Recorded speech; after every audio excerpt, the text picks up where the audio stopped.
काय रे?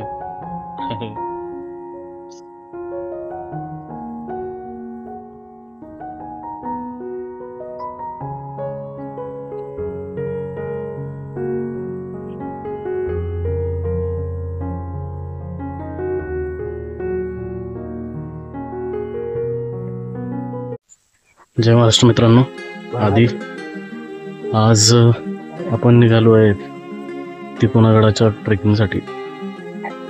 सकाळी अराउंड 5:30 वाजता निघालो. ॲक्च्युली काही प्लॅन नव्हतं, ऑल ऑफ सडन रात्री प्लॅन झाला आणि त्यामुळे तरी पण बऱ्यापैकी बोली प्रत्येक वेळेस आपण सकाळी लवकर निघतो. आज मला ते जमलं नाही.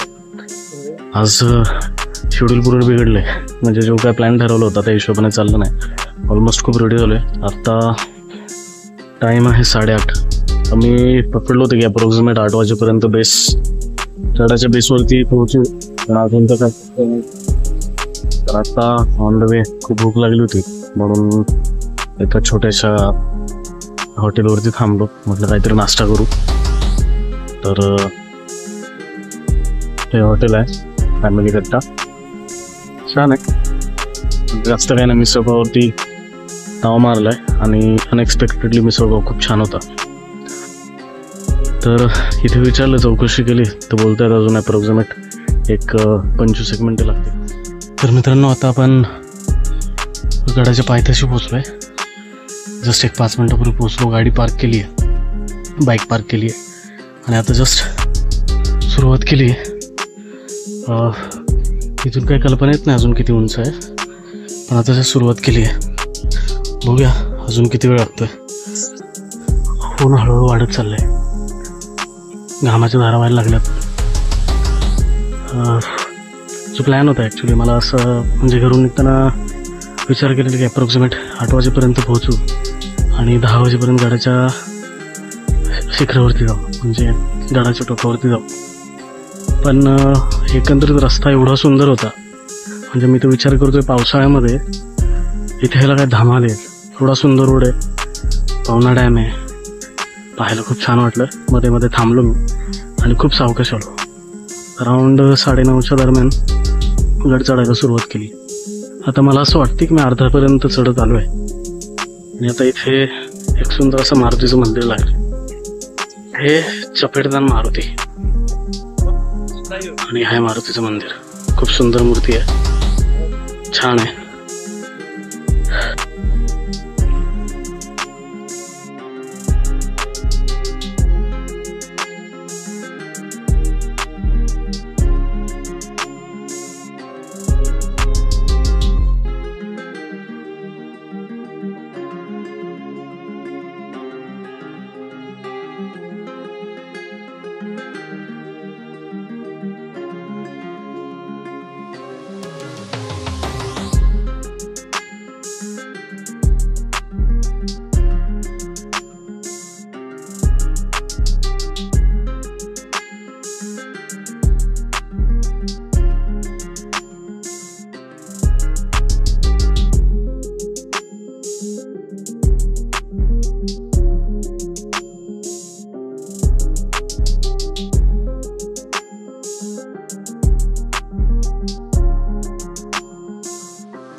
बहुतेक आता गडाच्या मध्यावरती आलो आहे. इथे गडांचे पुरातन अवशेष दिसत आहेत.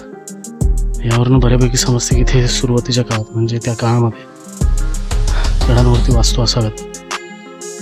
इथे गडभट्टी ग्रुप वडगामाळे यांनी बोर्डही लावले आहे की इथे गडाची नासधूस होईल किंवा असा अपमान होईल ऐतिहासिक वास्तूंचा, तर असे काही कृत्य करू नये.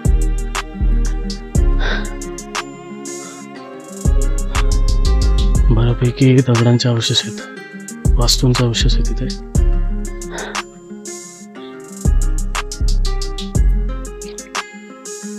इथे एक बोर्ड दिसेल तुम्हाला ज्यावरती लिहिले श्रीरामांची गादी आणि यावरती लिहिले की इथे गडावरील परिसरात राज्यकारभार चालवण्यासाठी सदर होती आणि श्रीरामांच्या पादुका गादीवर ठेवून हा कारभार चालवला जात असे. इथे बऱ्यापैकी जे आपले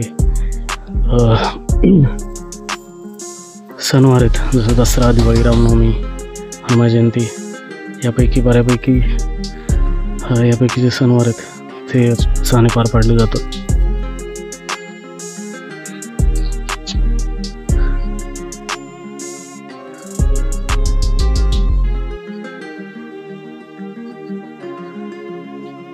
या बाजूला एक तळ दिसतंय आणि या तळ्याच्या समोर एक्झॅक्टली जर तुम्ही समोर पाहिलं तिथे एक मंदिर दिसतंय.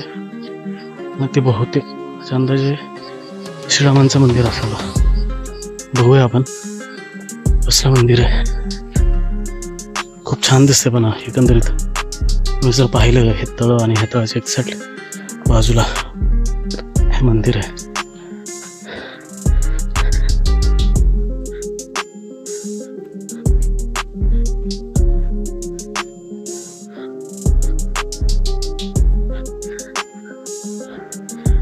गड ही असल्यासारखं दिसते काहीतरी. इथे बहुतेक इथले कोणीतरी पूजा वगैरे करणारे साधू महाराजांचं वास्तव्य असेल असं वाटतंय मला. श्रीराम ध्यान मंदिर.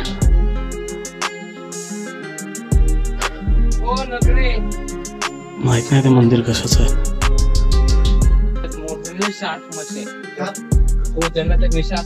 आता इथे एक चुन्याचा घाणा दिसतोय. इथं बोर्ड लावलाय म्हणजे त्यावेळेच्या आपल्या ऐतिहासिक काळामध्ये.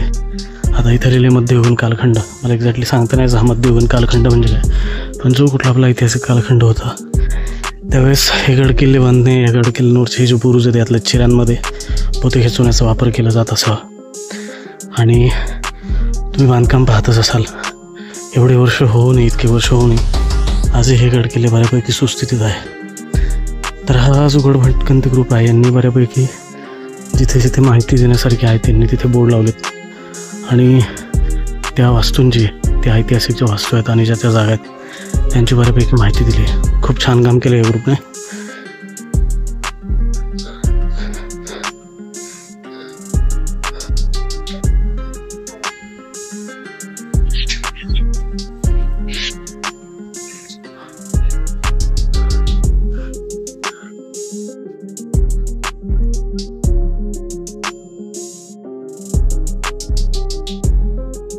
प्रवेश करतो आतमध्ये. तर उजव्या हाताला एक छोटासा पाण्याचा टाका आणि गुहा दिसते बहुतेक किंवा सदरीचं ठिकाण पण असू शकतं. आणि हा एकदम खाडी चढा आहे इथे एकदम वरती.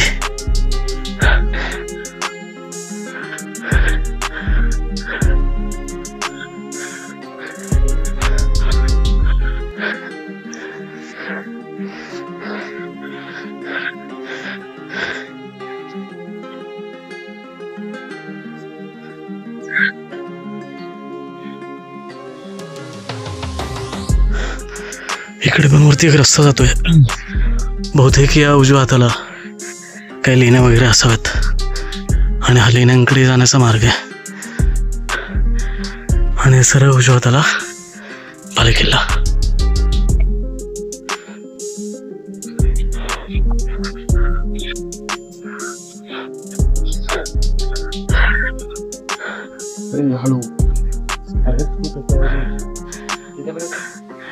काढतो म्हणा आता खाली जाऊ. आज रविवार सकाळी 7:30 वाजता जाते.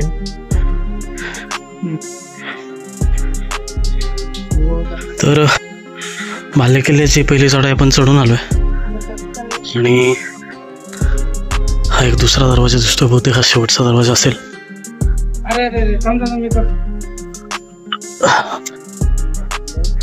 समोर जर पाहिलात मी तुम्हाला झूम करून दाखवतो.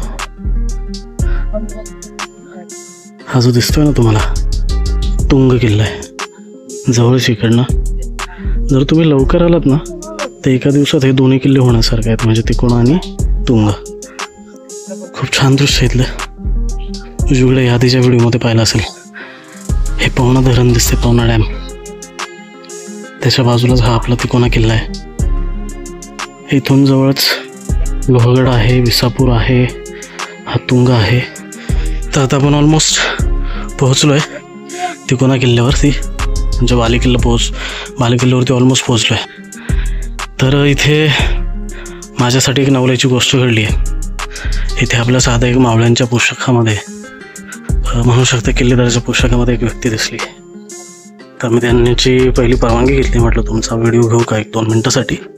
तर त्यांनी होकार दिला. तर मला काही प्रश्न पडलेत, कारण आजच्या या काळामध्ये ह्या पोशाखामध्ये गड किल्ल्यांवरती सहसा कोणी दिसत नाही, आणि जरी दिसलं तर कोण, आणि आता कशासाठी नाही का एवढं उन्हातानाचं हे सगळ्या गोष्टी कोण करणार. तर म्हणून मी त्यांना विचारतोय, बघूया काय सांगतात. दादा नमस्कार. जय शिवराय. मी आदेश. जय शिवराय. आज मी तिकोना किल्ल्यावरती आलो आणि तुम्हाला या पोशाखामध्ये बघून मला खूप नवल वाटलं की या अशा वेळेमध्ये नाही का कोणी असं किल्ल्यावरती मला सहसा दिसलं नाही. बऱ्यापैकी मी किल्ले केलेत, पण तरी पण या एवढ्या भर उन्हामध्ये तुम्ही या किल्लेदाराच्या पोशाखामध्ये इथे आहात. मला तुम्हाला काय विचारायचं वाटतंय. ॲक्च्युली माझा अधिकार नाही आहे, पण असंच विचारतोय, तुम्ही कोण आणि इथे का आहात? माझं नाव सुजित मोळ म्हणून. मी गेले 15 वर्ष आले शिवदुर्ग समितीकडनं या किल्ल्यावरती संवर्धनाचं काम करतो. किल्लेदार म्हणून काम बघतो. गडावरती आलेल्या प्रत्येक पर्यटकांना गडाचा इतिहास, आजूबाजूचा परिसराचा इतिहास कळायला पाहिजे. करेक्ट. महाराजांनी मावळ्यांनी आपल्यासाठी रक्त सांडवलं या गड किल्ल्यांवरती. त्या गड किल्ल्यांवरती आपला कुठलाही गैरप्रकार झाला नाही पाहिजे, गडावरती कुठलंही नुकसान झालं नाही पाहिजे. आपल्यामुळे गडाचं कुठलं नुकसान होणार नाही याची काळजी आम्ही या ठिकाणी पर्यटक लोकांच्या मार्फत घेतोय. आणि महाराजांचा इतिहास, गड किल्ल्यांचा इतिहास हा लोकांपर्यंत पोहोचवण्याचा प्रयत्न. ओके. तर मला हे विचारायचं होतं की तुम्ही असं कुठले, आता बऱ्यापैकी महाराष्ट्रामध्ये असे जे गडप्रेमी आहेत, शिवप्रेमी आहेत, बऱ्यापैकी प्रतिष्ठान आहेत जे गड किल्ल्यांचं संवर्धन करतात किंवा बोर्ड लावतात. जसं आता मी खाली पण 2 ठिकाणी बोर्ड पाहिलेत, हे बऱ्यापैकी खूप छान काम करतात. तर तुम्ही असं कुठल्या प्रतिष्ठानच्या वतीनं तुम्ही स्वतः काम करताय की हे भारत सरकारच्या वतीने? शिवदुर्ग समिती, शिवदुर्ग संवर्धन आणि आर्कोलॉजी असे मिळून या ठिकाणी संवर्धनाचं काम. ओके. तर त्यांच्या मार्फत तुम्ही इथे आहात? त्यांच्या मार्फत मी 15 वर्ष आलो त्यांच्या मार्फत या किल्ल्यावरती किल्लेदार म्हणून काम करतो. ओके. तुम्ही किल्लेदार आहात. तर किल्लेदारांना एक छोट्याच्या मावळाचा मुजरा. तर तुम्ही इथेच राहता का, लोकल आहात? गावामध्ये राहतो. सकाळी येऊन शनी संध्याकाळी गड बंद करून शनी खाली निघून जातो. ओके. गड पण तुम्हीच बंद करता? म्हणजे संध्याकाळी गडांवरती प्रवेश कोणाला देत नाही. किती नंतर प्रवेश बंद येते? 5 नंतर. आणि तुमच्या इथे जेवण खाण्याची सोय काय? येताना सकाळी डबा घेऊन येतो. जर नाहीच झाला तर मग पर्यटक लोक चालू असतात, घरचे कोणाकडे डबा बॅगमध्ये पाठवून देतात. ओके. माझं खरंच बॅड लक आहे. युजली मी कुठलेही गड किल्ले करत असताना घरनं मी डबाच आणतो, मी बाहेर शक्यतो जेवत नाही. आणि आज बॅड लक की मी आज डबा नाही आणला, नाही तर नक्कीच तुमच्यावर बसून मी शेअर केलं असतं.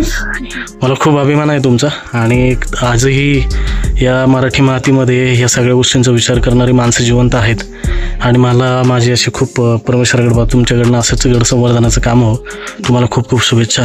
धन्यवाद.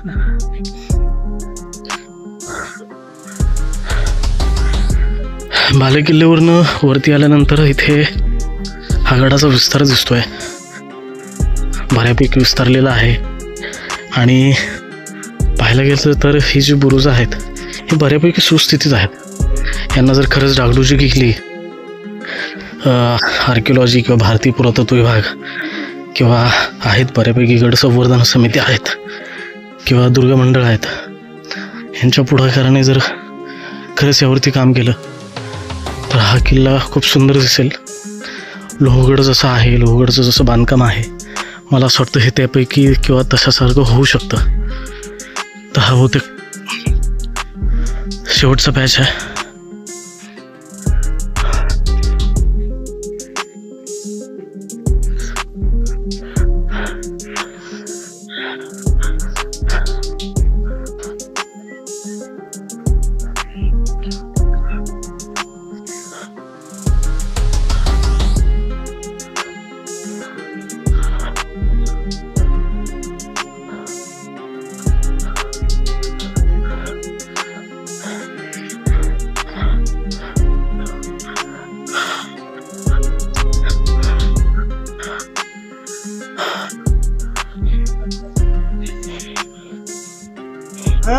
बाहेर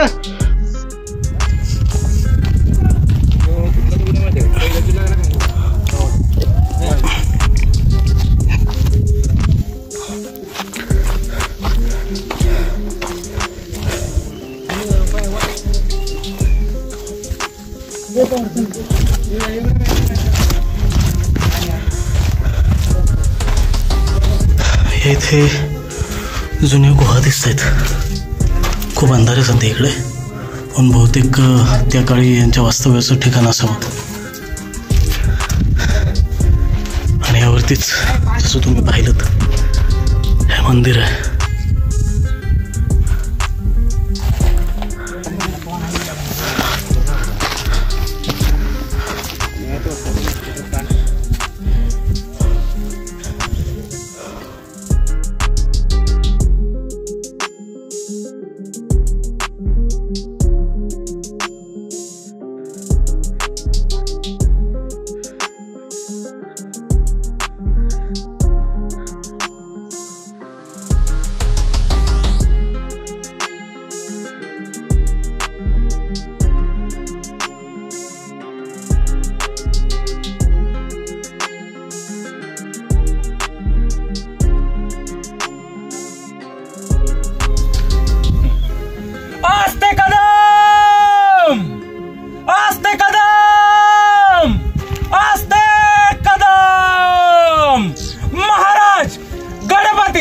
गजाश्वपती भूपती प्रजापती सुवर्णरत्न श्रीपती अष्टावधान जागृत अष्टप्रधान देशित न्यायालंकार मंडित शस्त्रास्त्र शास्त्र पारंगत राजनीती धुरंधर सिंहासनाधीश्वर छत्रपती शिवाजी महाराज की छत्रपती शिवाजी